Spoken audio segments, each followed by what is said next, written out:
Praise the Lord.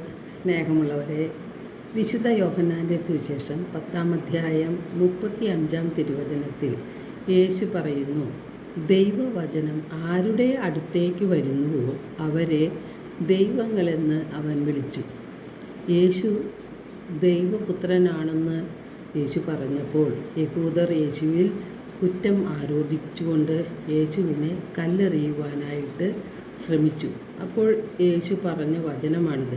ദൈവവചനം ആരുടെ അടുത്തേക്ക് വരുന്നുവോ അവരെ ദൈവങ്ങൾ എന്ന് അവൻ വിളിച്ചു.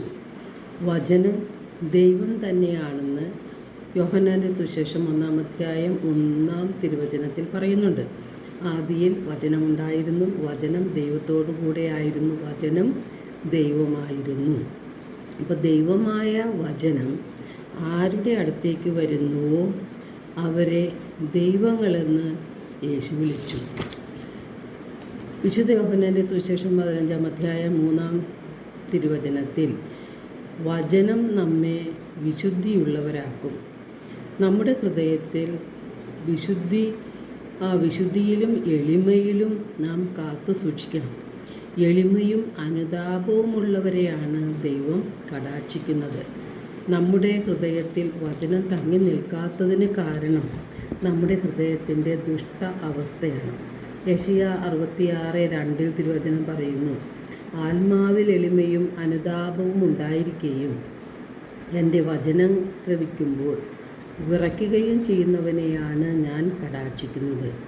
നാം ധാരാളം വചനം വായിക്കുന്നു, വചനം കേൾക്കുന്നു, എന്നാൽ ദൈവത്തിൻ്റെ വചനം നമ്മുടെ ഹൃദയങ്ങളിൽ തങ്ങി നിൽക്കുന്നില്ല. അപ്പോൾ എന്തുകൊണ്ടാണ് ദൈവത്തിൻ്റെ വചനം നമ്മുടെ ഹൃദയത്തിൽ തങ്ങി നിൽക്കാത്തത്? നമ്മുടെ ഹൃദയം ശുദ്ധമല്ല എന്നതാണ് സത്യം. നമ്മുടെ ഹൃദയം കാപട്യമുള്ളതാണ്, ദുഷിച്ചതാണ്. നമ്മുടെ ഹൃദയത്തിൽ വാശിയും വൈരാഗ്യവും പ്രതികാര ചിന്തകളും സ്വാർത്ഥതയും വിദ്വേഷവും എല്ലാം നിറച്ചിരിക്കുകയാണ്. ബാഹ്യമായി നല്ലവരായി കാണപ്പെടുന്ന നമ്മുടെ ഹൃദയം മറ്റെന്തിനേക്കാളും കാപട്യമുള്ളതും ദുഷിച്ചതുമാണെന്ന് കർത്താവ് കാണുന്നുണ്ട്. അപ്പോൾ നമ്മുടെ ഹൃദയത്തെ വിശുദ്ധിയിലേക്ക് കൊണ്ടുവന്ന് എളിമയിൽ വന്ന് നമ്മുടെ പാപങ്ങളെ ഓർത്ത് പശ്ചാത്തപിക്കുകയും അനുതപിച്ച് അതിൽ നിന്ന് വിടുതൽ പ്രാപിക്കാൻ നാം പരിശ്രമിക്കുകയും ചെയ്യുമ്പോഴാണ് ദൈവം നമ്മെ കടാക്ഷിക്കുന്നത്. നമ്മുടെ ഹൃദയത്തിൽ വചനങ്ങൾ നിറച്ചു തരാനായിട്ട് ദൈവം ശ്രമിക്കുന്നത്. നാം വചനം വായിക്കുകയും ധ്യാനിക്കുകയും ചെയ്യുമ്പോൾ ആ വചനങ്ങൾ നമ്മുടെ അനുദിന ജീവിതത്തിൽ പ്രാവർത്തികമാക്കുമ്പോഴാണ് നാം യഥാർത്ഥത്തിൽ ദൈവകൃപയ്ക്ക് അർഹരായി മാറുന്നത്. വെറുതെ വചനം കേൾക്കുക മാത്രം ചെയ്യുന്നുള്ളൂ എങ്കിൽ നാം നമ്മുടെ ആത്മാവിനെ വഞ്ചിക്കുകയാണ് ചെയ്യുന്നത്.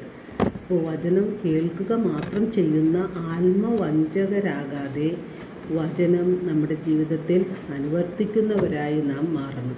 നമ്മുടെ ഹൃദയം എളിമയുള്ളതാകണം, വിശുദ്ധിയുള്ളതാകണം.